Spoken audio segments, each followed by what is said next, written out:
An American investigative journalist who claims that swine flu strains have been engineered in 2 universities in the US and Canada says they've been deliberately designed to resist vaccines. Wayne Madsen also says that his so-called nightmare scenario in which swine flu could mutate with bird flu has been suppressed by the World Health Organization for political reasons. He joins me now, live from Washington. Wayne, what exactly is your accusation then? Are you saying that swine flu was actually manufactured? Why on earth would anyone want to do that, and why? What and who? Well, there's a variety of reasons for that.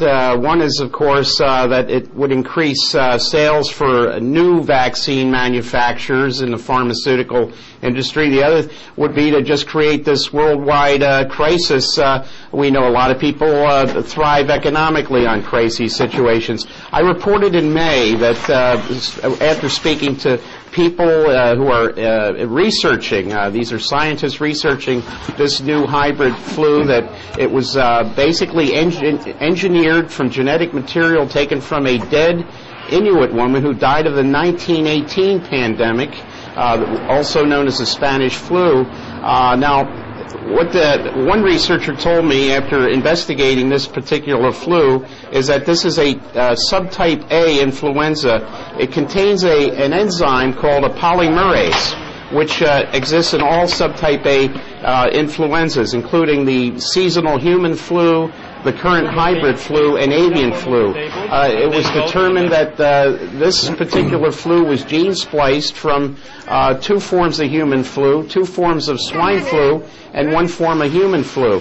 The problem is when they looked at the molecular clock of this enzyme, they determined that it was rapidly mutating in humans. The problem with that is, of course, any new mutated version of this particular virus would be immune to any vaccine already created to handle the previous type of virus. So, are you sure you can actually prove that, Wayne? Let me just interrupt you there. You're saying that this virus could actually be deliberately made to be vaccine-proof. I mean, how can I be sure of that?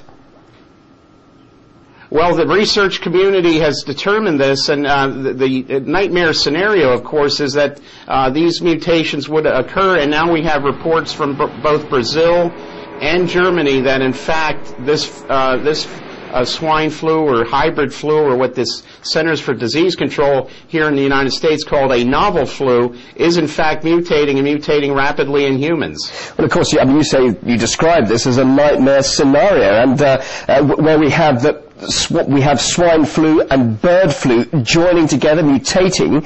Now, some watching this might say this is a load of nonsense, that pigs might fly indeed, but this really is a kind of flying pig flu, isn't it?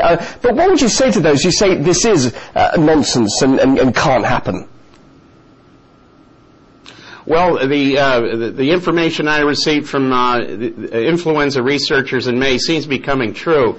The two predictions made were that it was going to mutate. That, in fact, is now happening based on the reports out of Brazil and Germany. The other thing is that the prediction was in a couple of months, most countries in the world would be experiencing cases of flu, and within the last couple of days, we now have the first cases being reported in the South Pacific and Africa, in Ethiopia, Cape Verde, Ivory Coast, and fairly remote places like Vanuatu and Samoa and Papua New Guinea. So the predictions are holding true from what I was told by researchers in May. And you're also claiming, Wayne, just finally, that the World Health Organization is aware of this nightmare scenario, as you call it, and is actually suppressing all this. Now, how do you know that, and why would they be suppressing such an alarming situation if it is true?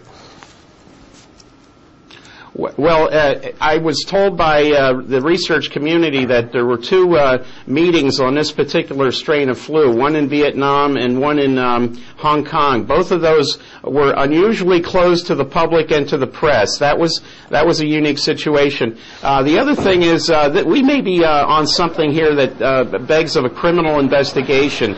The 4 labs that I was told are involved in this development, the genetic development, this particular influenza are the Biosafety Level 4 Laboratory at the University of Wisconsin in Madison, the Armed Forces Pathology Institute in Rockville, Maryland, and the U.S. Army Infectious Disease Laboratory in Fort Detrick, as well as the National Institutes of Health in Bethesda, in addition to the National Microbiology Laboratory in Winnipeg in Canada. It would seem that with the feeling that this could have been genetically engineered on purpose, that this begs of a FBI and Royal Canadian Mounted Police investigation. But then again, if the FBI were to ever engage in a legitimate investigation, that would come to a shock to many, as a shock to many people, including a number of FBI agents.